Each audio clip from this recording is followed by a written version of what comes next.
Steve Fecky, who was my partner in making the short and in making the feature, after kicking around ideas for a couple of hours, he sort of goes off topic and tells me about this newspaper article that he claims he had read about an incident that had taken place about this babysitter and this house and these phone calls. I convinced him that we should do the story he had just told me as a short. Hello? Have you checked the children? Mrs. Mandrakis? It just seemed to us like an opportunity at the time. Scary movies hadn't been made for a while. You know, here was a terrific story, we thought, that happened to be a scary story. Movie theaters often would play short subjects. And as you know, the Academy still has a category for short subject. It had to have played for a week in a theater in Los Angeles or New York.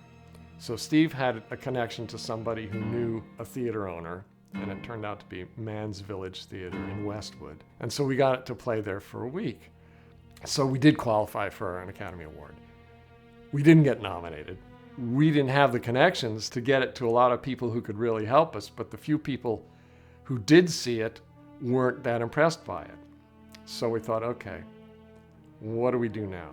So we thought, well, we have to figure out a way to continue the story so that then we can approach small movie companies, a feature-length idea, and here's the first 20 minutes. We only need a couple $100,000 to finish it. And here's the script. Then we wrote a script. Crossed took it to Mel Simon. We'd been turned down by studios, and Mel Simon just said, oh hell, I'll just pay for it myself. I'll finance it myself. He could do that. So that's how the picture got made. Why haven't you checked the children? At the time we made Stranger, scary movies weren't, as I said, they weren't being made. Black Christmas may have come out, but I hadn't heard about it. It didn't have much of a release in this country. Philip Kaufman had just made his remake of Invasion of the Body Snatchers, I think. Then Carpenter's Halloween. And then about a year later, Stranger comes out. And then it's Katie bar the door. Everybody's making, this, that, or the other. To be successful making a picture like this, you don't put yourself in the place of the killer. You put yourself in the place of the victim. Because that's what you're trying to do for the whole audience, really. Let them feel the fear that the victim is feeling. I believe to successfully scare people, you have to be able to empathize quite a lot with the victim or the potential victim. In Stranger, very little on-screen violence. It's almost nothing. So I call it a suspense film. There's a scene when Colleen Dewhurst is walking home from the bar the second time, when she's being followed, and you know she's being followed. Going up this staircase, passes or almost steps on this drunk bum who's sitting there, and he makes a noise. And in theaters, audiences screamed a little bit. If you get audiences wound up enough, they will leap at any opportunity to release the tension that you built in them, whether it's with a laugh or a scream.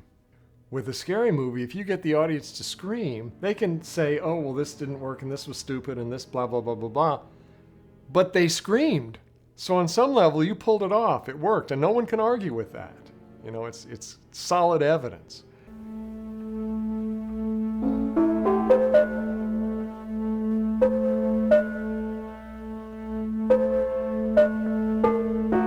The first act was shot in a house in Brentwood. The third act, Carol Kane's house, was in a little community just south of 20th Century Fox. The restaurant in the third act where she gets the phone call was this restaurant called L'Orangerie, which is, I think it was on La Cienega. And most of the middle section, the stuff with Tony Beckley and Colleen Dewhurst, was just shot in downtown LA. We had originally, in the script, there had been this sequence where the homeless shelter, where Durning tracks down Beckley, was attached to a church. And there was this whole, he chases him up the bell tower kind of thing. And God, I looked at a lot of bell towers in Los Angeles trying to find one where we could shoot. And ultimately, let's just not use a bell. Let's do something else.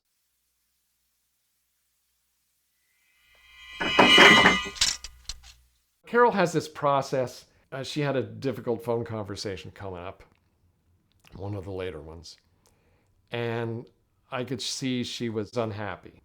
And I went up to her and I said, Carol, what's wrong? Can I help you with anything? And she said, oh no, listen, this is just the way I work. When I have to play upset, I have to get upset personally. That's just her method. And so the following week, when we were shooting the restaurant scene in the third act of Stranger, we were setting up to do her phone call, and she starts freaking out and sobbing and carrying on. Steven Anderson comes up to me and says, I think you should talk to Carol. She's really upset. And I just said, well, good, and walked away. He didn't know that was her method, so. Who is he? Well, we found this merchant seaman's card on him. He's English, and in this country less than a week ago. Talking with him, having dinner with him, whatever, you wouldn't think, oh, this is Superfly. That just wasn't his persona at all. I think Ron, his first work on the feature was his appearance at the very end of the first act. And when he has a brief conversation with Charlie Durning.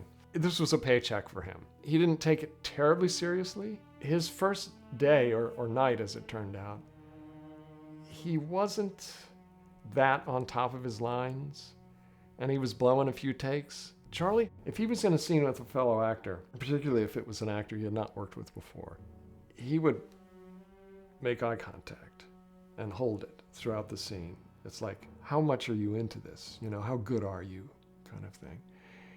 And I think that unnerved Ron a little bit because he wasn't really prepared. You know, he tried to sort of laugh it off and stuff like that. But after that first night, he realized, no, this is serious work. I have to take this seriously.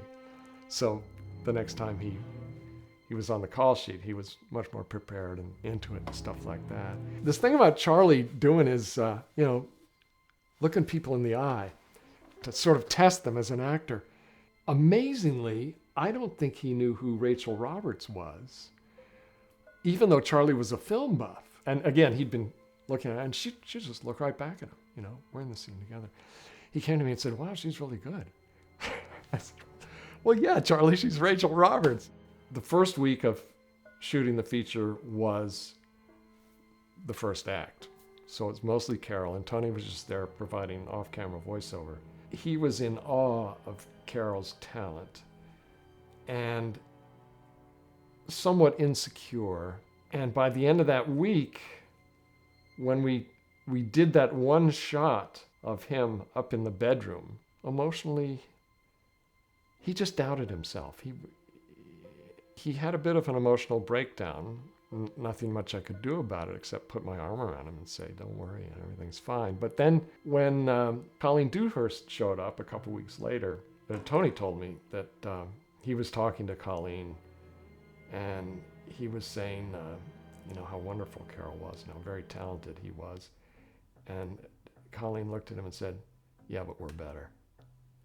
And that just calmed him right down. When he has his scene in the bar with Colleen, and after this one particular take, I just leaned over to Tony and I said, that was spot on. I said, spot on, something the British would, really relate to. And that apparently really. So I should have been a little more of a handholder with Tony, but it worked out okay. If you have a clear idea of what you want, and you can communicate it, unless you're just way out in left field, actors will appreciate that. They'll accept that. And they'll, okay, But I tend to leave actors alone. They've got their job to do and I've got mine. As long as we're on the same page, and that's just a matter of discussing it with them before you even start shooting, most actors appreciate that. They appreciate being treated as sort of an independent part of the process, and they bring what they're going to bring. Don, God bless him. He wound up having a better career out of this than all of us. And it's too bad that he died as young as he did. I guess he became Ron Howard's go-to guy. Mel Simon sort of subcontracted this production company. He was a regular for them, and they had recommended him. In the first week, again, we were doing basically the short, the first act, reshooting a lot of it because we knew, having seen it play in the movie theater in Westwood, that it worked. And so a lot of The reshoot was duplicating shot for shot what we had done, but with a different actress, different location, all this sort of stuff. You know, I had made it known to the production manager and all these people, you know, we did it in 3 days, so it shouldn't take very long at all. So they scheduled it for 5 days. It went 6 days. We went over, we had to shoot Saturday. Poor Don Peterman was just stressing out over the whole thing. The walls in the living room of this house were white. He had not insisted, as a lot of cameramen would, that he was having trouble controlling the light because of the white walls. And as I say, he was depressed. He felt he was letting us down. He felt he wasn't living up to, you know, he wasn't doing the job. And at the end of the first, or near the end of the first week, he approached the producers, Steve Fecky and Doug Chapin, to quit.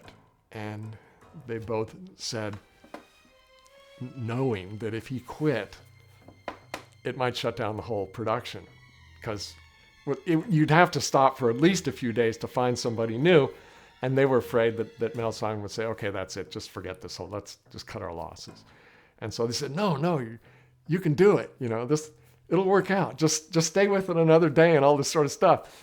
And they convinced him not to quit. And it worked out. And as I say, he went on to have a much better career than any of the rest of us who worked on that show. But he deserved it. I mean, he was a good guy, really good guy, and a creative guy. So when the film was finished, completely finished, it was taken over to Columbia for them to look at. In the screening room was Dan Melnick, who was running Columbia at the time, his assistant, a guy named David Chasman, and the head of distribution, who was a man named Norman Levy. What they saw was no different from what later would play in theaters. I mean, it was completely finished, mixed, music, titles, everything. I wasn't there, but I was told that when it was over, the lights came up, Melnick didn't know what to think. Chasman wasn't going to say anything until he knew what Melnick where Melnick was. But Norman Levy, the head of distribution, stood up, said, it's commercial, I can sell it, walked out. A deal was made. Carol Kane, Charles Durning. When a stranger calls back. I really need money, so I think of a way to do a sequel to Stranger. I had a relationship with Universal Television. They were interested in making it with Showtime. You know, once I started working on it, I wanted to make it. I got really jazzed by it. But by and large, it came out the way I wanted it to come out. I don't know how it would have played in theaters. I would have been really curious to see the reaction of a movie audience, but not to be. It was made for Showtime. It was made for the small screen. Have you checked the children? They remade Stranger in 2006, and financially did far better than ours did. But I never saw it. I had no interest in seeing it in particular. But it's kind of, you should feel flattered, really.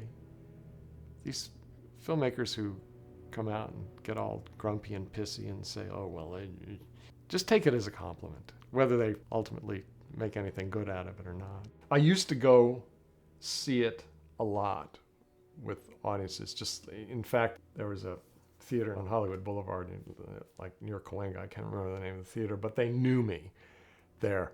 And I would frequently show up,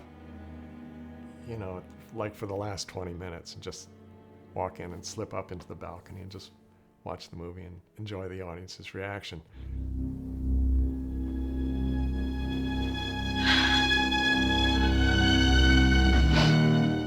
I haven't seen Stranger in, 40 years.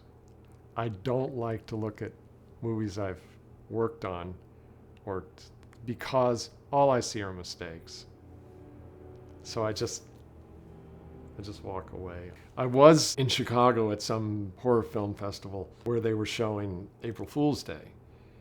And I did happen to watch a little bit of it. And I was only struck by how good Chuck Minsky's camera work was and his lighting. And that's it. But generally, anything I've worked on, I don't want to go back and look at it. All I see are mistakes, really, and it's painful. It's like, why didn't I do this? Why did this happen? Why da da da da da da? I just beat myself up. So. Leave me alone! Jill, this is Sergeant Sacker. Listen to me. We've traced the call. It's coming from inside the house. What's fun for me, I'll be watching some news program, and they'll be talking about the political situation or something like this, and they'll say, it's like when the cop calls and he says the calls are coming from inside the house. It's clearly a reference to Stranger. And I thought, wow, that's kind of cool. Urban legends arise for a reason, and it's because I think they actually have happened. I've come to believe that if you can imagine something, no matter how twisted or perverted it may be, someone somewhere has not only imagined it, but done it, has acted upon it.